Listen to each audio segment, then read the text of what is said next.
रसूल अल्लाह के हुक्म से हमारा नारा है अहदुन अहद, अहदुन अहद, अहदुन अहद, अहदुन अहद.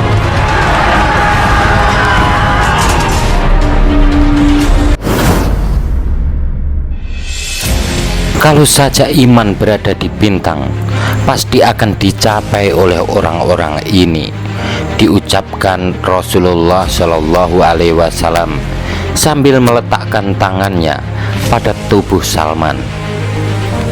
Kisah kita kali ini adalah kisah seseorang yang berusaha mencari hakikat, mencari Allah Subhanahu wa Ta'ala. Ini adalah kisah Salman Al-Farisi radhiyallahu anhu. Kita akan membiarkan Salman Al-Farisi bercerita tentang kisahnya sendiri, sebab saat mengalami kisah tersebut, perasaannya begitu hidup dan penyampaiannya akan terasa lebih jujur dan lengkap. Salman berkata, "Aku adalah seorang pemuda dari Persia, penduduk Isfahan, dari sebuah kampung yang akrab dikenal dengan Jayan. Ayahku adalah kepala kampung dan merupakan orang yang paling kaya dan terhormat di sana. Aku adalah manusia yang paling ia cintai sejak aku lahir. Kecintaannya semakin bertambah kepadaku hari demi hari, sehingga ia mengurungku di dalam rumah karena merasa khawatir terhadapku. Aku dipingit seperti layaknya seorang gadis. Dengan sungguh-sungguh aku menganut agama Majusi, sehingga aku ditunjuk sebagai penyala api yang kami sembah. Aku dipercaya untuk menyulutnya sehingga tidak boleh padam sesaat pun, baik pada waktu malam maupun siang. Ayahku memiliki sebuah lahan yang besar yang memberi kami hasil yang banyak. Ayah selalu mengawasinya dan memetik hasilnya. Pada suatu ketika ayahku memiliki kesibukan lain, sehingga ia tidak bisa datang ke lahannya. Ia berkata, "Wahai anakku, aku ada kesibukan lain sehingga tidak bisa mengawasi perkebunan kita. Pergilah ke sana dan awasilah kebun kita hari ini sebagai penggantiku." Aku pun berangkat untuk melihat kebun kami. Begitu aku sudah berada di sebuah jalan, aku melewati sebuah gereja kaum Nasrani. Aku mendengar suara mereka dari luar saat mereka sedang melakukan kebaktian. Hal itu telah menarik perhatianku. Aku tidak pernah tahu sedikit pun tentang kaum Nasrani atau agama lainnya, karena begitu lama ayah memingitku agar tidak berinteraksi sesama manusia. Saat aku mendengar mereka, aku pun masuk mendatangi mereka untuk melihat apa yang sedang mereka kerjakan. Saat aku merenungi apa yang mereka lakukan, aku menjadi tertarik dengan kebaktian yang mereka laksanakan, dan aku ingin masuk ke dalam agama mereka. Aku lalu berkata, "Demi Allah, ini lebih baik dari agama yang kami anut. Demi Allah, aku tidak meninggalkan mereka hingga matahari terbenam." Aku tidak jadi ke kebun milik ayah. Lalu aku bertanya kepada mereka, "Dari mana asal agama ini?" Mereka pun menjawab, "Dari negeri Syam." Begitu malam tiba, aku kembali ke rumah dan aku berjumpa dengan ayah yang menanyakan apa yang telah aku lakukan seharian. Aku menjawab, "Ayah, aku berjumpa dengan sekelompok manusia yang sedang melakukan kebaktian di gereja. Aku merasa tertarik begitu mengenal agama mereka. Aku terus bersama mereka hingga matahari terbenam." Ayahku langsung sengit dengan apa yang telah aku lakukan sambil berkata, "Hai anakku, dalam agama itu sedikit pun tidak ada kebaikan. Agamamu dan agama nenek moyangmu lebih baik dari agama itu." Aku lalu menjawab, "Tidak, demi Allah agama mereka lebih baik dari agama kita." Maka ayah menjadi khawatir akan apa yang telah aku katakan. Ia khawatir bila aku keluar dari agamaku. Ia memingitku lagi di dalam rumah dengan membuat sebuah ikatan pada kakiku. Begitu aku memiliki kesempatan, maka aku pergi kepada kaum Nasrani dan aku berkata kepada mereka, jika ada rombongan yang datang kepada kalian hendak melakukan perjalanan ke negeri Syam, beritahulah kepadaku. Tidak lama berselang, maka datanglah sebuah rombongan kepada mereka yang akan menuju ke negeri Syam. Mereka lalu memberitahukan kepadaku hal tersebut. Aku lalu berusaha membuka ikatan kakiku sehingga terlepas. Lalu aku berangkat bersama mereka dengan mengendap-endap hingga kami akhirnya tiba di negeri Syam. Begitu kami tiba di sana, aku bertanya, siapa orang yang paling utama dalam urusan agama ini? Mereka menjawab, dialah uskup yang memimpin gereja. Lalu aku mendatanginya sambil berkata, aku tertarik dengan agama Nasrani. Aku ingin mendampingi dan membantumu. Aku mau belajar darimu dan melakukan kebaktian bersama para penganut Nasrani yang lainnya. Ia lalu menjawab, masuklah. Aku pun masuk ke dalam gereja. Mulai saat itu aku menjadi pembantunya. Masa terus berlalu hingga aku mengetahui bahwa orang tersebut sebenarnya adalah orang yang buruk. Ia pernah menyuruh para pengikutnya untuk membayar sedekah dan menjanjikan kepada mereka pahala yang akan mereka dapat jika mereka membayar sedekah tersebut di jalan Allah. Uskup tadi malah menyimpan uang tersebut untuk dirinya sendiri dan tidak pernah diberikan kepada kaum fakir miskin sedikit pun juga, sehingga ia berhasil mengumpulkan 7 bejana emas. Aku menjadi benci sekali saat melihatnya. Tidak lama kemudian ia mati dan orang-orang Nasrani berkumpul untuk menguburnya. Aku katakan kepada mereka, sahabat kalian ini adalah orang yang jahat. Ia pernah memerintahkan kalian untuk membayar sedekah dan menjanjikan kepada kalian pahala yang akan diterima.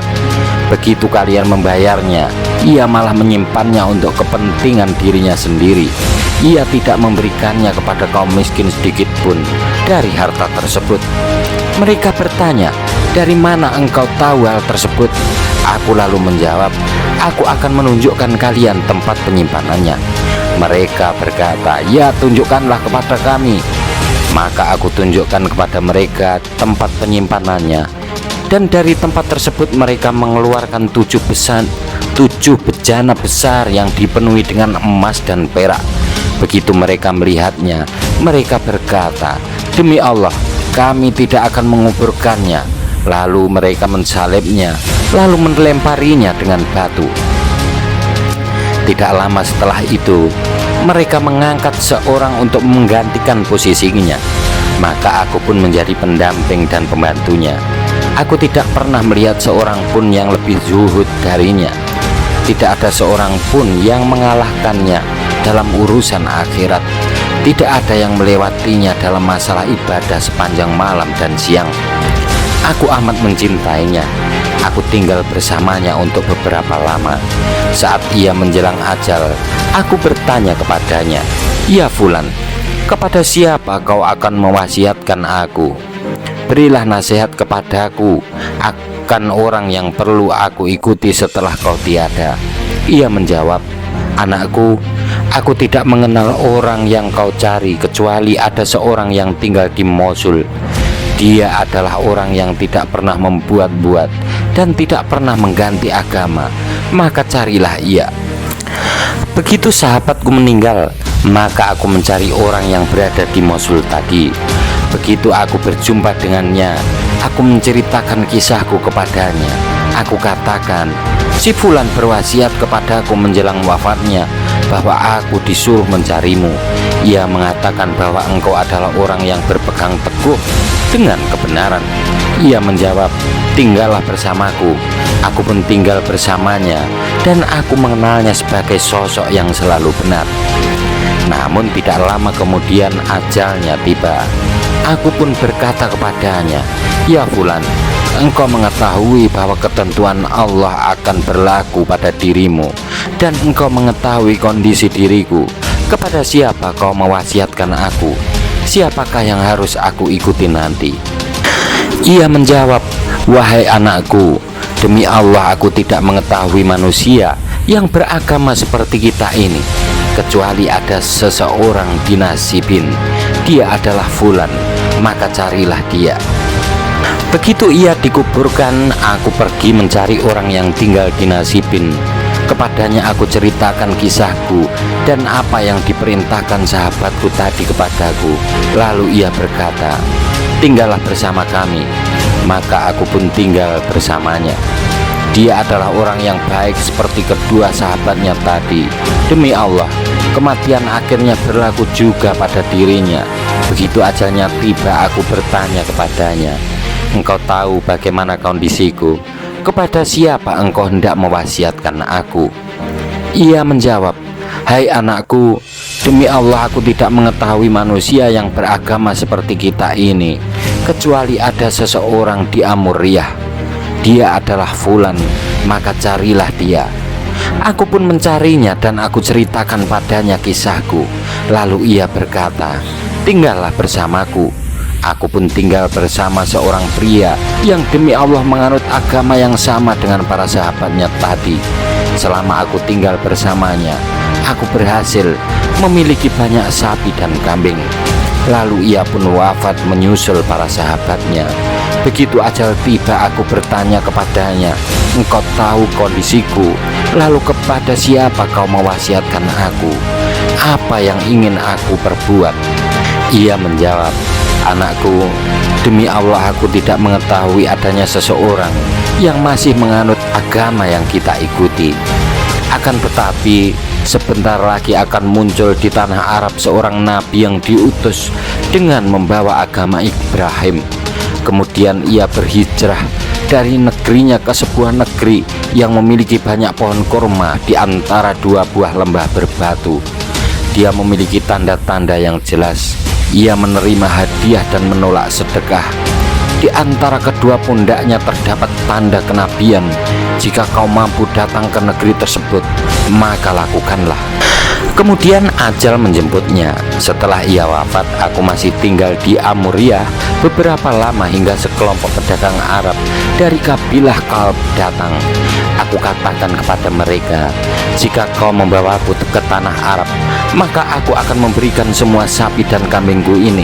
Mereka menjawab, baik, kami akan membawamu. Maka aku berikan semua hewan ternakku kepada mereka dan membawaku hingga kami tiba di Wadi Al-Qura. Sesampai di sana, mereka mengkhianatiku dan menjualku kepada seorang Yahudi. Maka aku pun menjadi pembantunya. Tidak lama kemudian, ada sepupu majikanku dari Bani Quraidah yang mengunjunginya, dan ia pun membeliku darinya. Ia membawaku ke Yastrib dan aku melihat di sana pepohonan kurma seperti yang diceritakan oleh sahabatku di Amuriyah. Aku tersadar bahwa ini adalah Madinah yang ia gambarkan itu. Lalu aku pun tinggal di sana bersamanya. Saat itu Nabi Shallallahu Alaihi Wasallam sedang berdakwah kepada kaumnya di Makkah. Akan tetapi aku tidak pernah mengetahui kabar beliau karena aku sibuk dengan tugasku sebagai seorang budak. Sesudah lama berselang, maka Nabi Shallallahu Alaihi Wasallam berhijrah ke Yastrib. Demi Allah, saat itu aku sedang berada di atas pohon kurma tuanku sambil mengerjakan beberapa tugas. Tuanku saat itu sedang duduk di bawahnya ketika seorang sepupunya datang sambil mengatakan, semoga Allah membinasakan Bani Khailah. Demi Allah, mereka kini sedang berkumpul di Kuba untuk menyambut seorang pria yang datang dari mereka dan mengaku sebagai nabi. Begitu aku mendengar apa yang diucapkannya, maka aku seperti langsung demam dan aku menjadi terguncang, sehingga aku khawatir aku akan jatuh menimpa tuanku. Aku segera turun dari pohon kurma dan aku berkata kepada pria tadi, apa yang kau ucapkan? Ceritakan kembali berita tadi kepadaku. Maka tuanku langsung emosi dan meninjuku dengan begitu keras. Ia berkata kepadaku, apa urusanmu dengan berita ini? Kembalilah lagi untuk meneruskan pekerjaanmu. Begitu hari menjelang petang, aku mengambil beberapa kurma yang aku kumpulkan dan aku bawa ke tempat Rasulullah Shallallahu Alaihi Wasallam menginap. Aku masuk menghadapnya dan aku berkata, aku mendengar bahwa engkau adalah orang yang soleh dan kau membawa para sahabat yang membutuhkan bantuan. Ini adalah sedikit barang yang dapat aku sedekahkan. Menurutku kalian lebih pantas untuk menerima ini dari lainnya. Kemudian aku mendekat ke arah beliau. Beliau lalu bersabda kepada sahabatnya, makanlah oleh kalian. Ia tidak menggerakkan tangannya dan memakan kurma bawaanku. Aku berkata dalam hati, inilah sebuah tandanya. Kemudian aku kembali ke rumah dan aku kumpulkan beberapa buah kurma. Begitu Rasulullah Shallallahu Alaihi Wasallam berangkat dari Kuba menuju Madinah, aku menghampiri beliau sambil berkata, aku perhatikan bahwa engkau tidak makan harta sedekah, dan ini adalah hadiah yang aku bawakan buatmu. Lalu beliau memakannya dan menyuruh para sahabatnya untuk makan bersama beliau. Lalu aku berkata dalam diri, inilah tanda yang kedua. Lalu aku mendatangi Rasulullah Shallallahu Alaihi Wasallam yang saat itu sedang berada di Baqi Al-Qarqad untuk menguburkan para sahabatnya. Aku dapati beliau sedang duduk dengan memakan 2 buah kain kasar. Aku memberikan salam kepadanya. Kemudian aku berputar untuk melihat punggung beliau, dan benar, aku melihat tanda seperti yang diceritakan oleh sahabatku yang berada di Amuriyah. Begitu Rasulullah Shallallahu Alaihi Wasallam melihatku sedang memperhatikan punggungnya, beliau mengetahui maksudku. Kemudian beliau melepaskan selendang dari punggungnya. Maka aku memperhatikan dan aku melihat tanda itu. Aku semakin yakin dan aku pun langsung tersungkur mencium tangannya dan aku menangis. Maka Rasulullah Shallallahu Alaihi Wasallam bertanya kepadaku, apakah ceritamu ini? Aku pun menceritakan kisahku kepadanya dan beliau merasa kagum mendengarnya. Beliau kemudian berkeinginan agar para sahabatnya juga mendengar kisahku ini. Maka aku pun menceritakan kepada mereka. Mereka begitu kagum mendengarnya. Mereka semua menjadi begitu bahagia. Selamat atas Salman Al-Farisi. Ia mulai mencari kebenaran di setiap tempat.